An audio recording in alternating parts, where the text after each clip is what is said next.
With the announcement of Rec Room shutting down, it made me think of the Rec Room tales I used to make. I've decided to make this video where I go over the various plans I had. For anyone who doesn't know, years and years ago I made a few short stories in Rec Room. I dubbed Rec Room Tales. Being a small channel, they didn't get many views, and eventually I stopped playing Rec Room. After a couple years, my video on the quest for the golden trophy suddenly became very popular. To this day, I have no idea what caused it. I tried making more Rec Room Tales since there was an audience. However, since I no longer played the game, I didn't have the time, so I stopped again. Let's see what I had planned. Right, let's get the boring ones out of the way. Crescendo of the Blood Moon. Isle of Lost Skulls. I didn't really have any plans. That was far into the future. The Rise of Jumbotron. I made one Rec Room tale titled Arcade. 4 students get teleported into a new game. This was the setup for the Rise of Jumbotron. The following video wouldn't have been Jumbotron. Instead, it would have been a story called Rust, a Rec Room tale. This would have been a story establishing the world for Jumbotron. Metacorp is ruining the planet, people losing their jobs, only to be replaced by robots, in turn becoming homeless. The world is being turned into metal, neglected and becoming rust. The leader of Amber Overdrive, Rebel Rose, is a smuggler, stealing supplies from Metacorp, helping those in need. One being a man called Marvin, who gets recruited by the Emerald Syndicate, led by Hacker Hawkins. He's training an army of Marines, while also hacking the system. He discovers the person in charge of Metacorp is actually a robot, Jumbotron. Marvin introduces Hawkins to Rose, hoping to get weapons. During the meeting, they get an alert informing them bots have found their location, which ends Rust. Jumbotron begins with our characters from Arcade who have gotten sucked into the game, The Rise of Jumbotron. Marty, Jason, Sarah and Cindy. They're in the character selection menu. Jason chooses Marine Marvin, Marty, Hacker Hawkins, Cindy, Rebel Rose, and Sarah chooses Smuggler Skylar. They go into the lobby where they get their guns, except for Sarah. In her place is an NPC, a non-playable character. In the video, that NPC would have been played in screen mode to get their automated movements. With no idea what happened to Sarah, they gather their guns and enter the first level. They go through the levels, fighting the bots. Eventually, one of them gets killed. Upon revival, there's an announcement saying, 2 lives remaining. They learn that they each have 3 lives. In the level known as the bridge, the NPC is shot and killed. The 3 proceed to the next level. We meet up with Sarah, who's at the ship when suddenly bots appear. This is the flight deck level.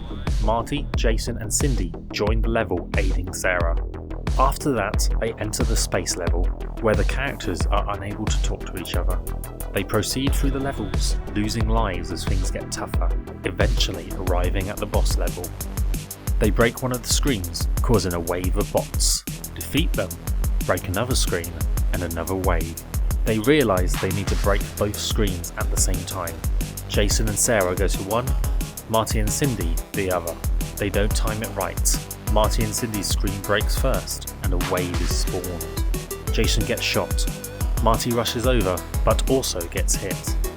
Cindy is on her last life and doesn't want to move. Sarah tells her not to risk it, but Cindy runs to Marty, revives him, and they start shooting the wave.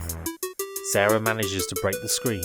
They defeat Jumbotron, and the robots all crash.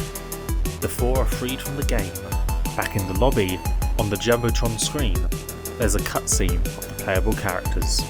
Rose and Hawkins says all the bots have been deactivated, and now they have to rebuild. The arcade machine sparks and crashes. They see Jason pouring water over it, as he says, to make sure no one else gets trapped. Christopher finds them and asks what game they want to play next. Instead, they want to go back to detention. With Jumbotron out the way, the main Rec Room Tales universe. Cutlass Cove. The last Rec Room tale I made was The Exiled Knight. The follow-up story would have continued focusing on Oliver. As we know, he killed another knight and showed no signs of regret.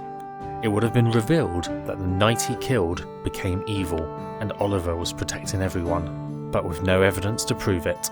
He's seen as a villain and is exiled, which would cause him to go down a dark path. He becomes what people treated him as. Oliver would have travelled to Cutler's Cove, the location in Isle of Lost Skulls, a pirate market town.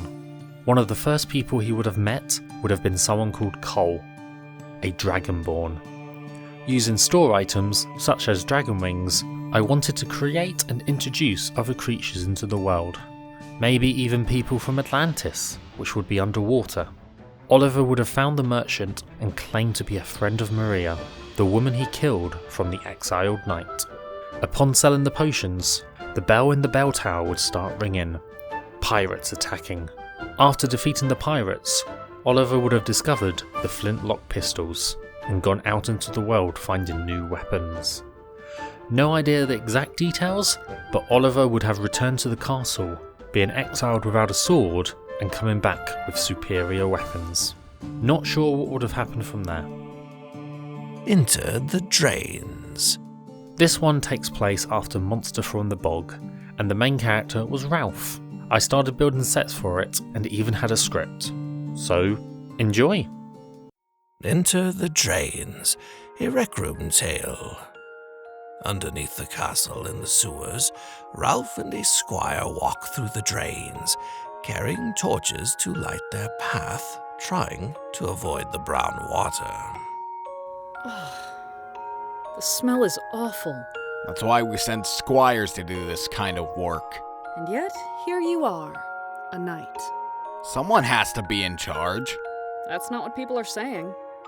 What are they saying? That you're an idiot. Watch your mouth. I'm not stupid. Did you dress up as a monster? Yes, to scare a squire. Thomas is a knight, not a squire. He shouldn't be. I'm better than him. And yet here you are, being punished. Can you remember why we're here? I know you're not the smartest. Ralph draws his sword. I told you to watch your mouth. Put it away. We're here for a reason. To investigate a noise. Well done! The sooner we do it, the sooner we can smell fresh air again. The duo continue their search, eventually hearing a noise. Did you hear which tunnel that came from? It's this one. Draw your sword. The duo walk down the tunnel with swords in their hands. As they look around a corner, they see a goblin. That's a goblin. Beneath our city. First time seeing a goblin? Yeah. I've killed countless. The goblin turns around, spotting Ralph and the squire. Run! Buy me time. Ralph pushes the squire towards the goblin. Oh, Ralph starts fleeing.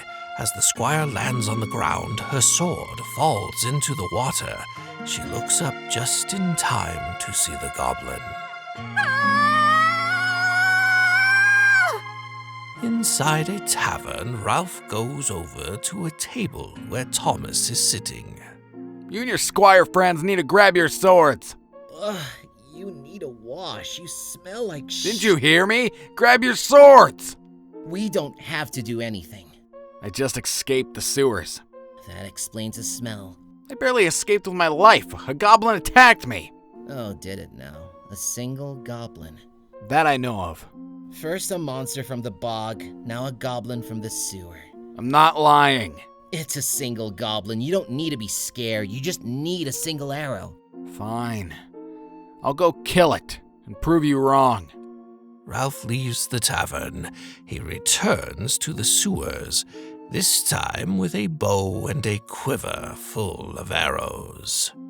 I'll show that stupid Thomas. Kill the goblin and show everyone how wrong he is. Ralph travels down the drain towards the goblin. Take this, Thomas. Ralph fires his arrow.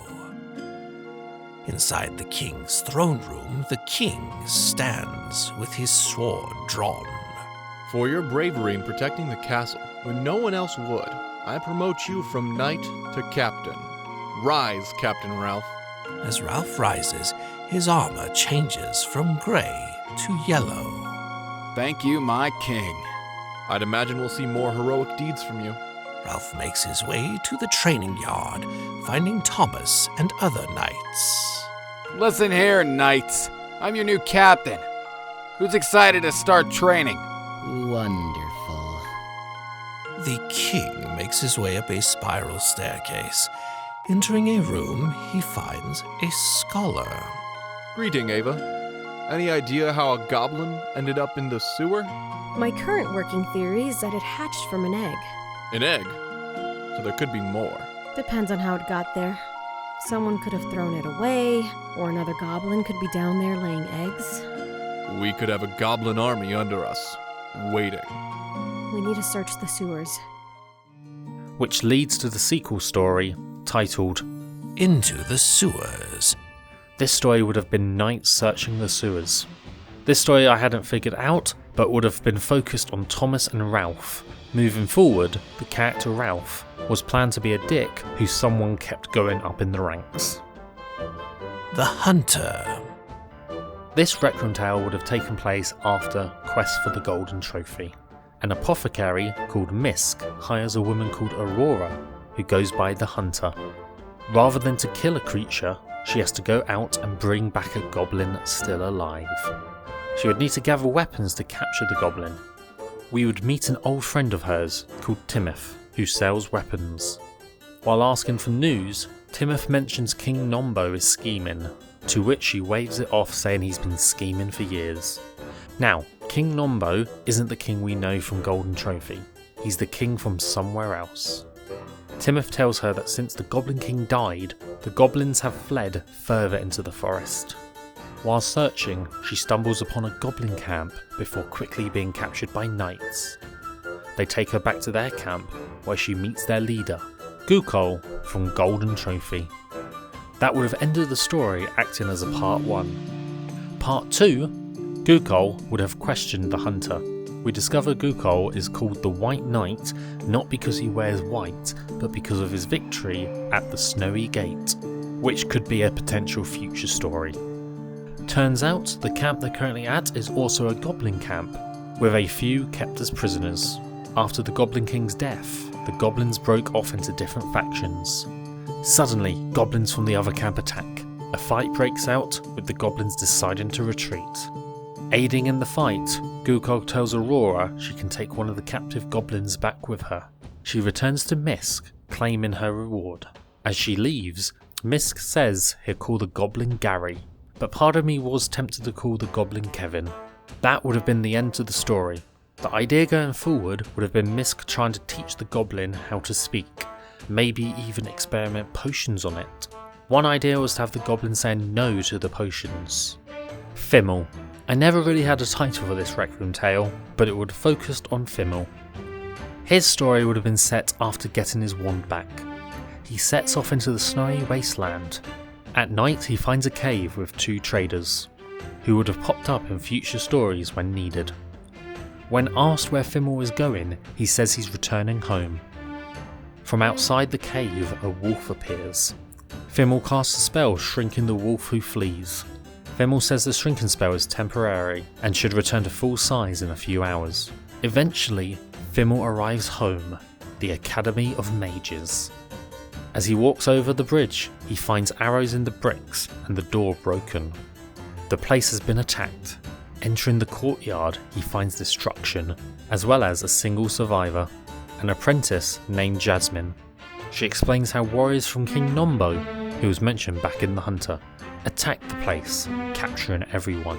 Fimmel finds his old room and changes into his wizard robes, which is why he wasn't wearing the wizard robes in Quest for the Golden Trophy.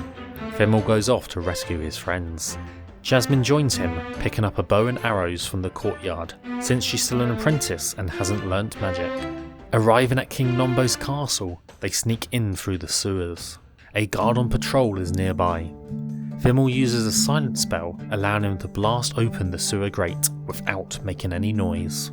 Venturing through the sewers, they find several rooms, one full of captured goblins. Finding the cells, Fimmel speaks to another mage, Kriya. Surprised how he found them, Fimmel tells her Jasmine told him. Kriya asks, "Who's Jasmine?" Behind Fimmel, Jasmine raises her bow, aiming an arrow. That would be the end of part 1, and part 2 picks up with Fimmel in the cells, his beard now the wizard's beard. Jasmine arrives at the cells wearing the colours of King Nombo. After the attack at the academy, she stayed behind in case any survivors turned up. King Nombo arrives. At this point, I'd like to say I had a friend who went by the name King Nombo. 2 other people dressed up as him and they had the same name. King Nombo in the story wants the mages to use a spell to clone him. This story involves Fimmel and the other captives escaping, while the others return to the academy. Fimmel goes back to warn the king. As he arrives, he discovers it's a feast. That was the idea for a Fimmel story. King Nombo moving forward would have been him as an evil force slowly rising, wanting to rule the land. Cloning himself would have allowed him to lead a small attack, die, and still appear again. I wanted a human threat, so not everything would be against goblins. The Feast. This would have been a prequel to The Curse of the Crimson Cauldron, including a courtyard attack. Picking up where the Fimmel story ended, this one is less defined and more random ideas. The feast would have been celebrating the first anniversary of defeating the Goblin King. This video would include the 4 heroes, as well as various cameos from different characters. Fimmel would have been trying to inform the king about King Nombo. Guko would have been with the troops, feasting and drinking. Thomas would have some trouble with Ralph, who's a higher rank than Thomas, but people would be wanting to spend time with Thomas, rather than Ralph. Ralph gets annoyed, bragging about the deeds he's done, but the group of people say they'd rather spend time with Thomas. I did have the idea for this story to focus on Emerald and Oaklin, who's still possessed by Sophie, and Emerald trying to free her. That was a random thought I had. Honestly, I have no idea how Sophie and Oaklin would have been resolved. What I do know is that this story would end with a guard entering the main hall, informing everyone there's goblins in the courtyard, which would lead into The Curse of the Crimson Cauldron. With the quest for the golden trophy, we played the quest recording the footage, and that became the story. For Crimson Cauldron, the levels would have been done the same way. However, I had some key points for the story. Looking back, I regretted the 4 heroes. At the end of the Lone Archer, I chose random characters I had saved. Because of that, they all looked very similar. I wish I had a more diverse cast and plan to fix that. Now, the levels. Courtyard. Goblins attacked the courtyard and captured people.